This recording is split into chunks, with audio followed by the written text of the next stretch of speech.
오늘 하나님 허락하신 말씀 갈라디아서 6장 1절에서 18절 말씀입니다. 형제들아, 사람이 만일 무슨 범죄한 일이 드러나거든 신령한 너희는 온유한 심령으로 그러한 자를 바로잡고 너 자신을 살펴보아 너도 시험을 받을까 두려워하라. 너희가 짐을 서로 지라. 그리하여 그리스도의 법을 성취하라. 만일 누가 아무것도 되지 못하고 된 줄로 생각하면 스스로 속임이라. 각각 자기의 일을 살피라. 그리하면 자랑할 것이 자기에게는 있어도 남에게는 있지 아니하리니 각각 자기의 짐을 질 것이라. 가르침을 받는 자는 말씀을, 가르치는 자와 모든 좋은 것을 함께하라. 스스로 속이지 말라. 하나님은 업신여김을 받지 아니하시나니 사람이 무엇으로 심든지 그대로 거두리라. 자기의 육체를 위하여 심는 자는 육체로부터 썩어질 것을 거두고 성령을 위하여 심는 자는 성령으로부터 영생을 거두리라. 우리가 선을 행하되 낙심하지 말지니 포기하지 아니하면 때가 이름에 거두리라. 그러므로 우리는 기회 있는 대로 모든 이에게 착한 일을 하되 더욱 믿음의 가정되게 할지니라. 내 손으로 너희에게 이렇게 큰 글자로 쓴 것을 보라. 무릇 육체의 모양을 내려 하는 자들이 억지로 너희에게 할례를 받게 함은 그들이 그리스도의 십자가로 말미암아 박해를 면하려 함뿐이라. 할례를 받은 그들이라도 스스로 율법은 지키지 아니하고 너희에게 할례를 받게 하려 하는 것은 그들이 너희의 육체로 자랑하려 함이라. 그러나 내게는 우리 주 예수 그리스도의 십자가 외에 결코 자랑할 것이 없으니 그리스도로 말미암아 세상이 나를 대하여 십자가에 못 박히고 내가 또한 세상을 대하여 그러하니라. 할례나 무할례가 아무것도 아니로되 오직 새로 지으심을 받는 것만이 중요하니라. 무릇 이 규례를 행하는 자에게와 하나님의 이스라엘에게 평강과 긍휼이 있을지어다. 이후로는 누구든지 나를 괴롭게 하지 말라. 내가 내 몸에 예수의 흔적을 지니고 있노라. 형제들아, 우리 주 예수 그리스도의 은혜가 너희 심령에 있을지어다. 아멘. 아멘. 하나님의 말씀입니다. 우리가 예수님을 믿고 그리스도인으로 이 땅 가운데 살아간다는 것은 모든 것에서 자유함을 얻었다는 의미입니다. 율법에서 자유함을 얻었고 그리고 죄로부터 자유케 되었습니다. 또 사망 권세에서 자유함을 누리며 살아가는 자들인 것입니다. 그 자유함으로 인하여서 주님의 나라의 유업을 받게 되었고 아브라함에게 약속하신 그 모든 복이 우리에게 임하여졌다는 그런 놀라운 복음이 쓰여져 있는 책이 갈라디아서 말씀입니다. 그런데 문제는 우리가 자유함을 얻고 하나님의 나라를 얻게 되는 놀라운 특권을 우리가 얻었지만 그 특권을 얻은 자는 반드시 지켜야 하는 책임이 따른다는 것입니다. 여러분, 한 나라의 국민이 되기 위해서는 그 나라의 법을 잘 지키는 것이 너무나 중요하죠. 우리가 차를 타고 도로 위에 올라가는 순간부터 반드시 도로교통법을 지켜야 합니다. 그렇지 않으면 죽게 되는 경우가 있는 것이죠. 너무나 심각한 것이죠. 자, 우리가 하나님의 나라의 백성으로 이 땅 가운데서 살아갈 때 우리는 어떤 법을 지키면서 살아가야 되겠습니까? 오늘 말씀 가운데 2절 말씀입니다. 너희가 짐을 서로 지라. 그리하여 그리스도의 법을 성취하라 하셨습니다. 그리스도의 법을 지키며 이 땅 가운데 살아가야 한다는 것입니다. 그런데 이 법을 지킬 때에 법대로 혼자 열심히 살아가는 것, 법을 혼자서 잘 지키는 것도 참 훌륭하고 좋은 것입니다. 그런데 그리스도의 법을 지킬 때는 그 방법이 하나가 있는데 서로가 서로에게 짐을 지는 방식으로 그 법을 지키라고 하는 것입니다. 서로를 통해서 하나됨을 지키고 서로를 격려하고 서로를 사랑하면서 하나님의 나라를 이루어 가야 하는데 우리가 혼자 이 법을 지키는 것이 아니라 그 법을 잘 지킬 수 있도록 우리가 되고 서로가 그 짐을 지어주라고 하는 것입니다. 이것이 하나님 나라의 공동체로 하나님 나라를 유업으로 받은 자가 이 땅 가운데 살아가는 방식이고 법인 것이죠. 그런데 문제는 이 공동체를 잘 지키기를 원한단 말입니다. 그래서 열심히 그렇게 서로 짐을 지면서 어느 정도는 살아갑니다. 근데 문제는 그 가운데서 그 공동체 속에서 누군가의 실수함이 드러날 때, 누군가의 범죄함이 드러날 때, 의도하지 않게 그런 일을 만날 때 어떻게 해야 될까 하느냐 것입니다. 1절 말씀 보시면 형제들아, 사람이 만일 무슨 범죄한 일이 드러나거든 신령한 너희는 온유한 심령으로 그러한 자를 바로잡고 너 자신을 살펴보아 너도 시험을 받을까 두려워하라. 분명하게 방법에 대해서 이야기하십니다. 신령한 너희는 온유한 심령으로 그를 바로잡으라는 것입니다. 그리고 또 한 가지는 그와 동시에 너 자신을 잘 살펴보아 시험에 들지 않게 하라는 것입니다. 이 두 가지를 동시에 말씀하고 있습니다. 보통 우리는 반대로 하기가 쉽습니다. 잘못한 사람에게는 엄격한 잣대를 들이댑니다. 분노하고 평가하고 비난하기를 너무너무 쉽게 합니다. 그런데 자기 자신이 실수할 때에는 자신에게는 또 너무너무 관대하고 온유하게 넘어가려고 하는 습성이 있다는 거예요. 저희 아들과 가족이, 저희 딸이 이렇게 4명이서 차를 타고 여행을 가면서 놀이를 한 적이 있습니다. 사자성어 말하기 게임을 하자는 거예요, 아이들이.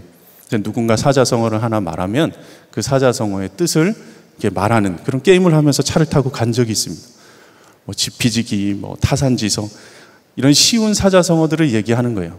그러다가 저희 아들 순서가 왔습니다. 저희 아들이 3학년인데 저희 아들이 사자성어를 하나 말하는데 깜짝 놀랐습니다. 저희 아들이 뭐라고 하냐면 내로남불 이렇게 얘기하는 거예요. 내로남불이라는 말이 워낙 매스컴에 많이 쓰이니까 그것이 사자성어인 줄 안 것이에요. 여러분, 우스운 얘기이지만 사람들은 보통 내로남불일 때가 너무 많습니다. 나 자신에게는 관대하고 남의 잘못은 굉장히 엄격한 잣대를 대는 경우가 있습니다.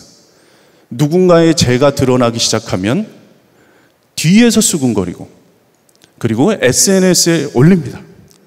나름 엄청난 견해를 가지고 의견을 제시합니다. 성경을 인용하기도 하고요. 판단의 강도를 높여서 신나게 비난합니다. 그런데 여러분, 그 글로 인하여서 어떤 변화가 일어날까요? 물론 그 이야기를 통해서 양심의 가책을 느껴서 양심을 움직이게 해서 선한 변화가 일어날 수도 있겠습니다. 그리고 우리가 때로는 하나님의 나라를 위해서는 그렇죠, 강하게 의견을 내야 할 때도 있습니다. 그런데 대개는 그 글로 인하여 큰 정죄감에 빠지고 큰 상처를 남기고 끝나게 되는 경우가 얼마나 많은지 모릅니다. 우리가 뒤에서 남의 이야기를 습관적으로 하는 사람들이 있습니다. 그런데 사실 이 가벼운 뒷담화 속에는 그 뿌리 깊이 들어가 보면 교만이라는 죄가 숨어 있는 경우가 많습니다. 왜 다른 이의 뒷담화를 하는 것을 좋아할까? 내가 높아지고 싶은 교만의 뿌리가 있는 거예요. 그런데 내가 높아질 수 없으면 다른 사람을 깎아내려서 나를 높이려고 하는 죄된 습성에서 드러나는 경우가 많다는 거예요. 내가 높아질 기회가 없으니 반대로 남을 깎는 방식으로 내 교만의 마음을 충족시키는 것입니다. 모든 죄의 근원이 다 교만에 있습니다. 돈에 문제가 있는 것이 아닙니다. 돈 자체가 죄가 아닙니다. 돈을 교만으로 사용하게 되면 그 돈으로 인해서 자신을 만족하는 일에 모든 것을 쓰기 때문에 결국 그 돈으로 인해 방탕하고 그 돈에 묶여 죽게 되는 것이죠. 여러분, 성이 문제가 아닙니다. 성은 하나님께서 주신 거룩한 것입니다. 그런데 그 성을 자기 자신의 만족과 유익을 위해서 사용하게 되다 보면 음란에 빠지게 되고 성적인 범죄에 빠지게 되는 것입니다. 누구나 다 이 교만이 문제인 것입니다. 사람이 태어나서 마침 이 교만을 떨치기가 너무 좋은 환경을 만났어요. 환경이 좋고 부모가 힘이 있고 또 부유한 가정에서 자라나는 거예요. 그러면 자기가 교만한 줄도 모르고 그 교만에 빠져서 평생을 살아가요. 으스댑니다. 그리고 반대로 내가 태어났는데 너무 우울한 환경에 태어났어요. 내가 나를 높이고 나를 드러내고 싶고 나를 자랑하고 싶은데, 나를 나타내고 싶은데 환경이 뒷받침되지 않는 거예요. 그러면 반대로 우울에 빠집니다. 사람이 평생 태어나서 죽을 때까지 이 우울함과 교만함을 왔다 갔다 하면서 살아가는 것이 바로 사람입니다. 교만이 참 무서운 죄입니다. 여러분, 왜 하나님께서는 경제적인 것도 그리고 복을 더하여 주는 방식으로 주는 것이 아니라 뺏어가는 것 같은 느낌이 들 때가 많을까? 돈을 주는 것이 문제가 아니죠. 하나님이 가난한 분이 아닙니다. 내가 교만으로 빠져 있을 때, 충만해 있을 때 그에게 돈을 더하여 줬다가는 죽이는 일이 되는 것입니다. 주님은 우리를 겸손을 준비시키고 온유함을 준비시키도록 그렇게 합니다. 그래서 그리스도의 법을 지킬 때 우리는 이 교만에 대해서 완전히 내려놓고 공동체를 대할 때에 어떤 범죄함이 드러날 때 반드시 우리가 준비해야 될 것은 온유한 심령입니다. 공동체에서 누군가 잘못이 드러날 때 가르치고 알려주고 바로 잡아야 합니다. 그런데 온유함이 여러분 준비되지 않았다면 대부분 안 좋은 결과가 있습니다. 왜냐? 온유함이 준비되지 않았을 때는 반드시 교만이 작동하기 때문에 그렇습니다. 예수님이 내 마음 가운데 계시지 않으면 아무 유익이 없습니다. 예수님은 범죄한 자에게 온유함으로 다가가셨습니다. 가늠하다 그 현장에서 여인이 잡혔어요. 현장에서 잡혔단 말입니다. 당시 율법으로는 돌에 맞아서 그 현장에서 죽는 것이죠. 그를 율법으로 판단하지 않으셨어요. 예수님 사랑으로 다가가셨습니다. 율법으로 인해서 모든 자들이 돌을 들어서 그를 죽이려 할 때 예수님이 너희 중에 죄 없는 자가 먼저 돌로 치라 하셨어요. 이 말을 들은 모든 이들이 양심의 가책을 느껴서 어른이나 아이나 할 것 없이 젊은이들까지 모두 다 현장에서 떠났다 했습니다. 예수님께서 홀로 남겨진 그에게 말씀하십니다. 나도 너를 정죄하지 아니하노니 가서 다시는 죄를 범하지 말라. 그렇게 말씀하세요. 예수님은 율법으로 다가간 것이 아니라 사랑의 법으로 그를 대하셨어요. 온유함으로 다가가셨습니다. 여러분 혹시 여러분 마음 가운데 들고 있는 돌은 없으십니까? 성전에서 상을 엎고 화를 내실 정도 있잖아요. 예수님도 화내셨잖아요 라고 말할 수도 있겠습니다. 그러나 여러분 기억하셔야 합니다. 그 성전 상을 엎으신 그분이 십자가에 달려서 죽으신 그 사실을, 그것을 기억하셔야 합니다. 여러분 돌 함부로 던져서는 안 됩니다. 상을 함부로 엎어서는 안 되는 것입니다. 십자가의 사랑으로 준비될 때 이야기해야 합니다. 그래야 그를 변화로 인도하는 거예요. 다시 가서 죄를 범하지 말라. 온유함으로 다가갈 때 그가 죄 가운데서 속죄함을 받고 자유함을 누릴 수 있는 겁니다. 자녀들을 훈계할 때도 동일합니다. 큰 은혜를 받은 거예요. 예배를 통해서. 나도 이제 예배 드리면서 살아가야 되겠다. 그렇게 마음을 먹습니다. 근데 이 마음 먹는 일이 참 힘든 일입니다. 자녀들에게 가서 오늘부터 우리는 예배를 드리는 가정이 되게 하겠다. 우리는 반드시 성경을 몇 장씩 읽겠다. 아이들에게 강요하는 거예요. 여러분 그래서는 안 됩니다. 내가 충분히 사랑으로 아이들을 돌보고 내가 너를 기뻐하고 너를 자랑스러워한다는 모습을 보여주지도 않으면서 부부간에는 매일같이 다투는 일을 계속 아이에게 보여주면서 준비 없이, 전혀 준비 없이, 온유한 분위기 없이, 사랑의 분위기 없이 성경과 예배만 강요하면 아이들은 그것을 오히려 상처로 받게 됩니다. 처음에 말을 잘 듣는 것 같습니다. 어쩔 수 없죠. 힘이 없잖아요, 아이들이. 근데 아이들이 성장하면 그 가운데 자기 힘이 이제는 생겨서 마음대로 할 수 있는 나이가 되면 오히려 하나님을 떠나게 되기도 합니다. 깊은 상처가 남는 거예요. 아빠가 그리고 엄마가 말과 자기에게 하는 것과 평소 행동이 다른 것에 깊은 상처를 받습니다. 그래서 반드시 누군가에게 훈계를 하거나 바로잡아야 할 때는 기도하셔야 합니다. 하나님의 온유함이 충만하게 있을 때에 내가 정말 그를 위하여 사랑으로 헌신하고 십자가 사랑처럼 그를 위하여서 다 내어줄 준비가 되셨을 때 말씀하셔야 합니다. 다른 이들을 바로잡고자 할 때 그렇기 때문에 반드시 먼저는 스스로를 살펴보아야 한다는 것입니다. 그렇지 않으면 그 일로 인해서 자기도 시험에 빠집니다. 내가 좋은 말로 했는데 반응은 좋지 않을 때가 많으니까 그렇습니다. 먼저 무엇을 내 스스로 살펴봐야 될까? 우리 자신도 그와 동일한 범죄와 실수에 늘 빠질 수 있는 자들임을 기억하셔야 합니다. 하나님의 보호 때문에 그러한 범죄에 빠지지 않았음을 잊지 말아야 하는 거예요. 하나님은 우리를 지옥으로 가는 불구덩이에서 건지신 분이십니다. 우리를 경악하게 만드는 범죄들이 너무 많습니다. 연일 뉴스에서 보도가 됩니다. 우리 자신도 하나님께서 보실 때 경악할 만한 범죄자였음을 잊지 않는 거예요. 예수님은 십자가에서 죽인 자들입니다. 우리가 교만의 죄가 있습니다. 범죄한 자들을 비난한다? 여전히 교만의 죄에 빠져 있을 가능성이 있다는 거예요. 그래서 무서운 것입니다.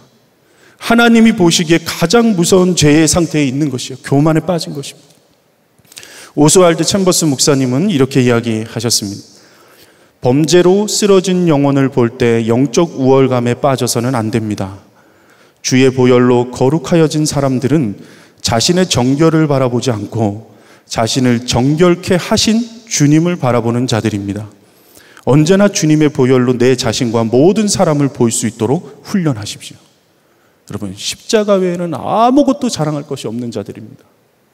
14절 말씀, 그러나 내게는 우리 주 예수 그리스도의 십자가 외에 결코 자랑할 것이 없으니 그리스도로 말미암아 세상이 나를 대하여 십자가에 못 박히고 내가 또한 사랑을 대하여 그러하니라. 우리 스스로 세상에 자랑할 것이 없습니다. 내가 비난하고 비판하는 그 대상도, 그 사람을 위해서도 예수님은 십자가 지신 것입니다. 남을 함부로 비난하고 비판하는 일은 예수님의 십자가 사랑을 거부하는 행위랑 무엇이 다르겠습니까? 각자 자신을 잘 살펴보셔야 합니다. 4절, 5절 말씀입니다. 각각 자기의 일을 살피라. 그리하면 자랑할 것이 자기에게는 있어도 남에게는 있지 아니하리니 각각 자기의 짐을 질 것이라. 주님의 마음으로 주님께서 허락하신 공동체를 열심히 섬기시는 분들을 교회에는 참 많이 만나게 됩니다. 참 엄청나게 어려운 분들을 자기 마음으로 다 살피는 거예요. 때로는 그런 분들 보면 참 걱정이 되기도 합니다. 와, 저분 또 시험에 드는 것 아닌가. 교회에 참 어려운 처지에 있는 분들이 많습니다. 그러니 교회에 오신 것이죠. 당연한 것입니다. 그분들을 상대해야 하는 때로는 바나바 분들이나 또 그 반대의 경우도 있습니다.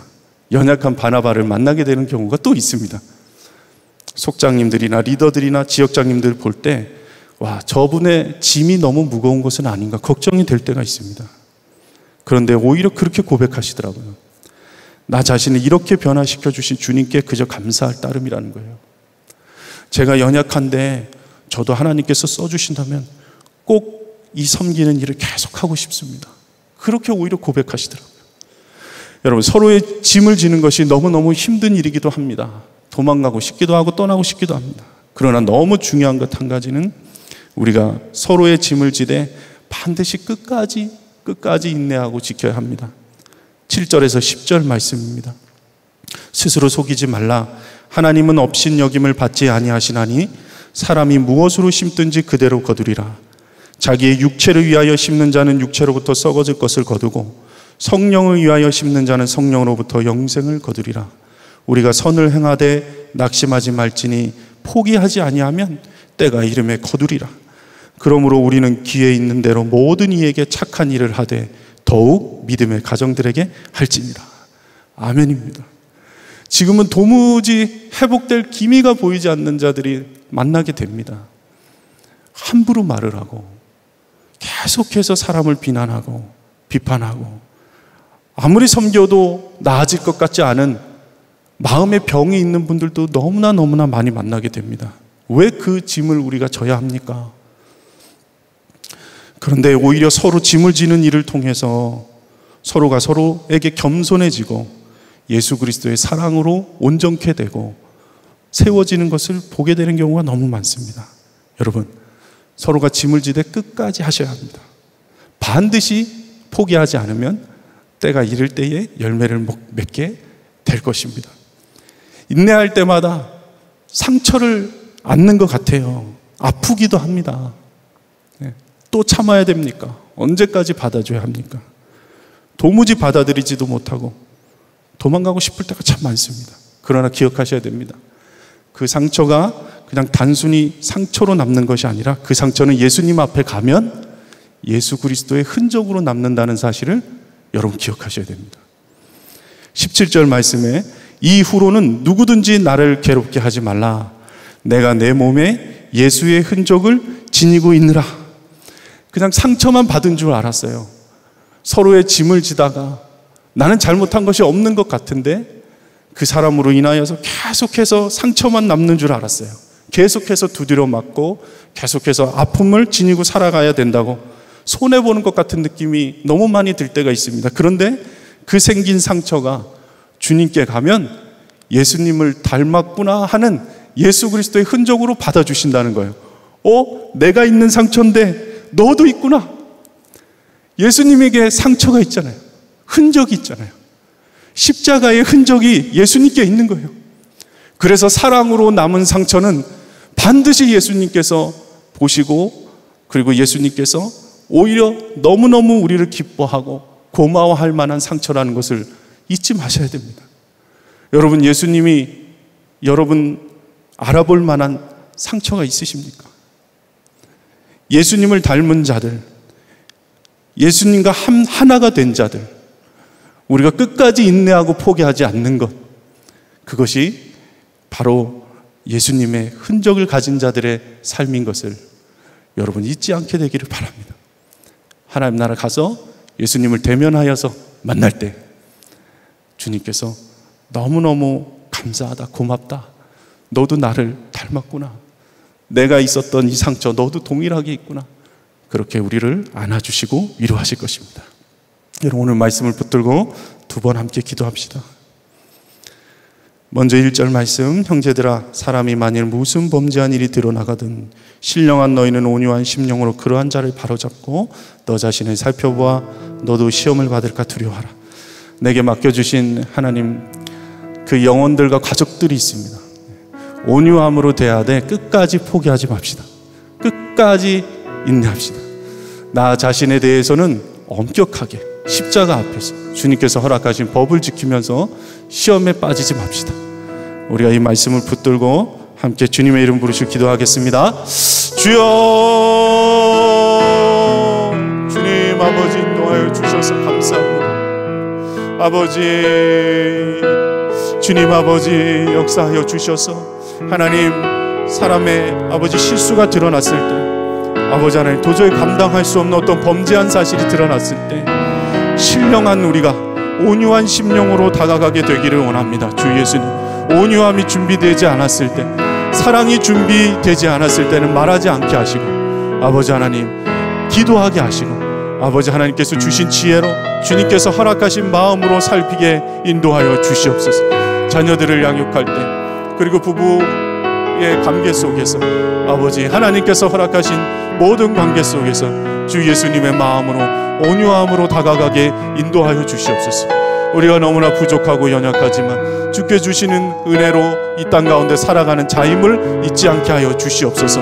아버지, 주님을 아버지 대하는 마음으로, 아버지 하나님 주님의 음성으로 아버지 순종하며 모든 이들을 돌보고 서로가 서로 짐을 무겁게 여기지 않으며 끝까지 인내하며 시험에 들지 않고 오직 자신을 살펴서 주님의 나라 이 땅 가운데서 살아가는 놀라운 은혜가 있게 되기를 원합니다. 지치지 아니하고 아버지 하나님 끝까지 가게 하여 주시옵소서. 주님 감사합니다. 두 번째 14절 말씀 붙들고 마지막으로 기도합니다. 그러나 내게는 우리 주 예수 그리스도의 십자가 외에 결코 자랑할 것이 없으니 그리스도로 말미암아 세상이 나를 대하여 십자가에 못 박히고 내가 또한 세상에 대하여 그러하니라.